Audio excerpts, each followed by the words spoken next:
হে ভগবান, আজ যেন বৃষ্টি না হয়। আজ আমার জীবনের সবচেয়ে বড় দিন। আজ আমার 20 বছরের মেয়ের বিয়ে। আজ আমি এই বাড়ি ছেড়ে চলে যাব, কিন্তু বাবাকে ছেড়ে যেতে আমার মনটা খুব কষ্ট পাচ্ছে। এই আকাশটা হঠাৎ এত কালো হয়ে গেল কেন?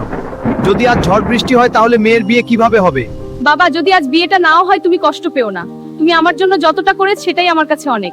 বন্ধুরা, তোমরা সবাই লাইক সাবস্ক্রাইব করো যেন আমার মেয়ের বিয়ে হয়। দাদা, তুমি একা নও, এই গ্রামের সবাই আছে তোমার পাশে। আজ আমরা সবাই মিলে তোমার মেয়ের বিয়ে দেব। চলো সবাই মিলে তাড়াতাড়ি মণ্ডপ বানাই। ঝড় হলেও আজ বিয়েটা হবেই। বাবা, এত মানুষ আমাদের জন্য এভাবে সাহায্য করবে আমি সত্যিই ভাবিনি। দেখ মা, মানুষ গরিব হতে পারে, কিন্তু গ্রামের মানুষের হৃদয় কখনো গরিব হয় না। ঝড় বৃষ্টি কিছুই না, আমি আজ আমার বউকে নিতে অবশ্যই আসব। বৃষ্টি হলেও ভয় নেই, আমরা সবাই মিলে বিয়ের সব আয়োজন ঠিকভাবে করব। আজ আমি আমার সবচেয়ে আদরের মেয়েকে তোমার হাতে তুলে দিলাম। ওকে সবসময় সুখে রেখো। বাবা, তোমার ভালোবাসা আর ত্যাগ আমি জীবনে কখনো ভুলবো না। আজ ঝড় বৃষ্টির মধ্যেও আমার মেয়ের বিয়ে হলো, এটা আমার জীবনের সবচেয়ে বড় আশীর্বাদ। এখন তো লাইক সাবস্ক্রাইব করো।